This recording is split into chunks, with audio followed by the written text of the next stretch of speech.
Hello Internet, welcome to the channel. My name is Frankie, and in today's video we are building the entrance to our Australian mini franchise zoo.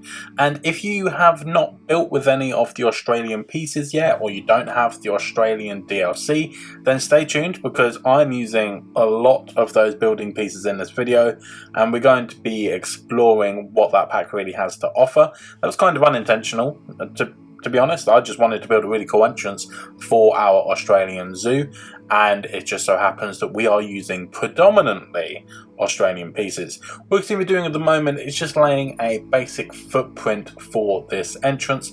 I quite like this way of doing things where you have two sides to your entrance and you walk under kind of a bridging point and it rises up either side of you. I think it's a really nice way to enter the zoo, kind of like making a really fancy archway, I guess. And we are using some of the Australian wood paneling pieces, these lovely wall pieces. I'm using those to create the general footprint of this building. Sorry, my voice went a bit weird there. Clearly had a frog in my throat. Now, whilst I'm placing all of these wooden panel pieces, I'm doing it all on the grid, just to make it a little bit easier for myself when it comes to creating a bit of height and whatnot, and making sure everything's in line. I quite enjoy using the grid in this way, so that is why I'm doing it in this instance. And speaking of adjusting heights and stuff, we're going to make this left portion here, we're going to make that into 2 stories, whilst the one on the right hand side we're going to keep a 1-story height.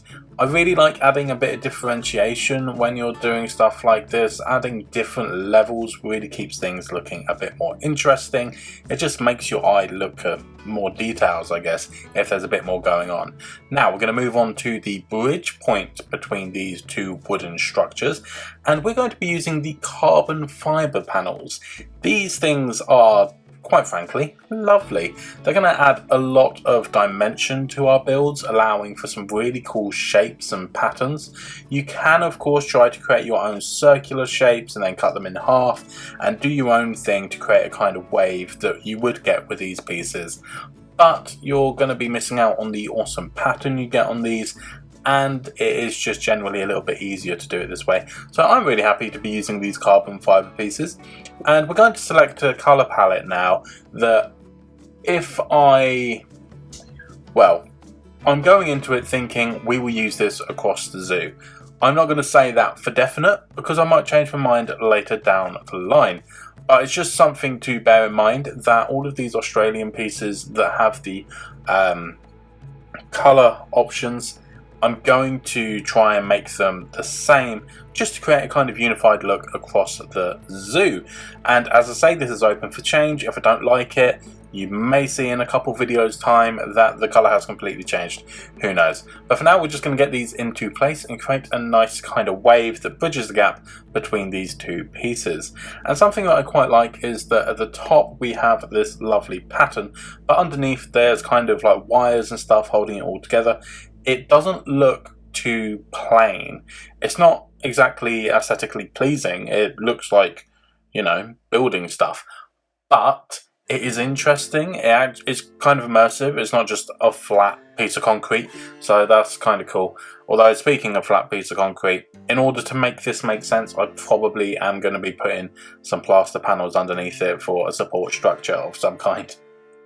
Now, in order to fill in the roof area, I'm just going to use some of the wood wall floor pieces. The names of these building pieces are a little strange, aren't they? But it's the floor pieces that go with the wooden wall panels that we've used so far.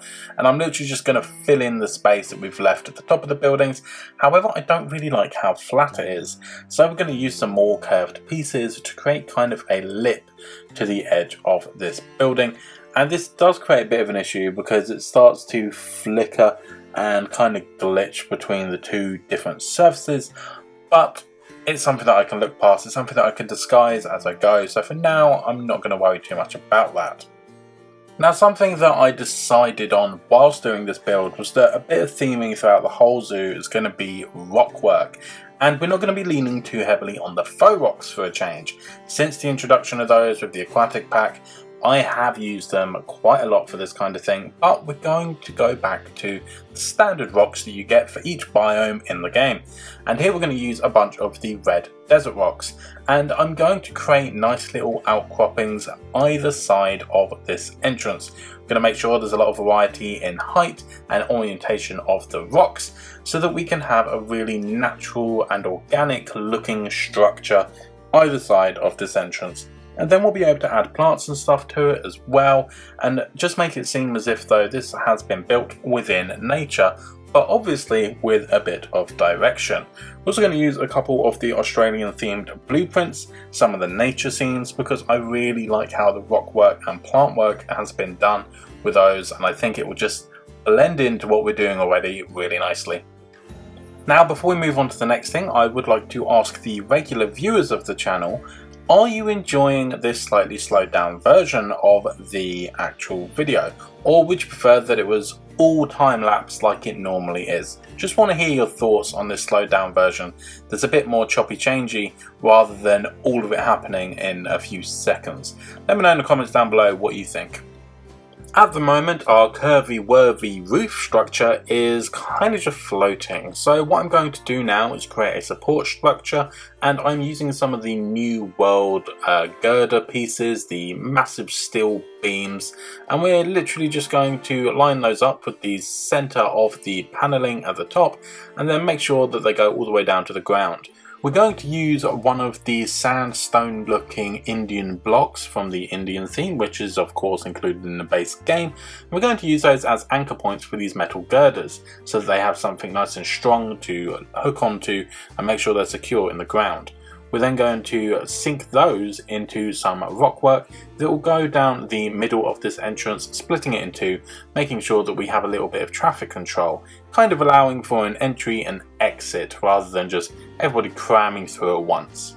Now it's time to create a nice sign for the entryway of our zoo, and this zoo is going to be called the Outback Track, as it is going to be holding all of our Australian and Oceania animals, and of course it is actually being built in Australia. So we're going to use this lovely large wooden Australia sign that came with the Australian pack, and then we're going to use some of the base game lettering pieces, some of the nice big playful looking ones, and we're just going to write the word Outback Track, trying to make sure that it's level with the Australian sign that we just put there. Maybe sink it back a little bit, we'll play about with it. And then once we've got it to a nice position, we're going to use some full stop pieces from one of these smaller texts so that we can create dots on the letters. This is going to make it kind of reminiscent of some Aboriginal artwork, as they like to use stripes and dots and things as exhibited on the carbon fibre pieces we used earlier. So we're going to put loads of these dots over all the letters, and we're going to have them be white, contrasting the bright orange that we're using for the actual letters. After getting all the text in place, it became obvious that part of the word track was magically floating in the air, and if I were to press play on the game and physics were real, then they would plummet to the ground, crushing our guests and kind of ruining their trip. So what I'm doing now is using some metal beams that are also from the Australian pack. I really like these square beams that you can actually see all the way through. That's pretty cool. I'm just going to create a basic support structure to make it look as if though they are being held up by something, and it really is that simple. We're creating a basic frame that can sit behind the letters and fixes to the carbon fibre wave that we built earlier. And of course, as a finishing touch to this sign, we're going to add a kangaroo just to give it a little bit more life.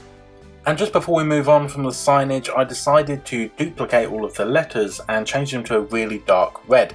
Then moving them slightly off center and pushing them behind our original letters, we create a nice bit of contrast and create a drop shadow that makes the sign easier to read. Whilst browsing through items in the Australian pack, I found this wonderful kangaroo kind of wooden mural, and I think it would look really nice on the wall at the back side of the entrance, so that you see it once you've entered the zoo. You get a little bit of a taste of what lies ahead.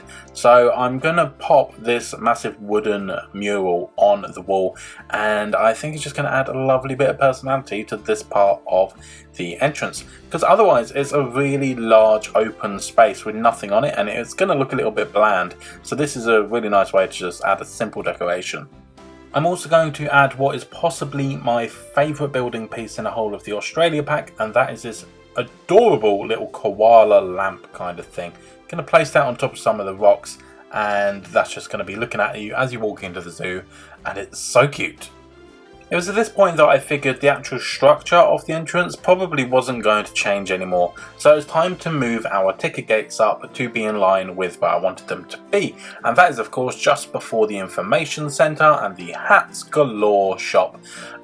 So we're going to have them be walking either side of that stone structure in the middle that has these support beams for our roof, and I'm going to be using dirt paths. I don't often do this. I normally do use the kind of more man-made looking paths, but I thought I'd play about and go for something that looks a bit more natural and means that we can retexture it if we want to in the future, and regardless, it's temporary. We can always change this going forward, but I'm actually really happy with how this dirt path looks.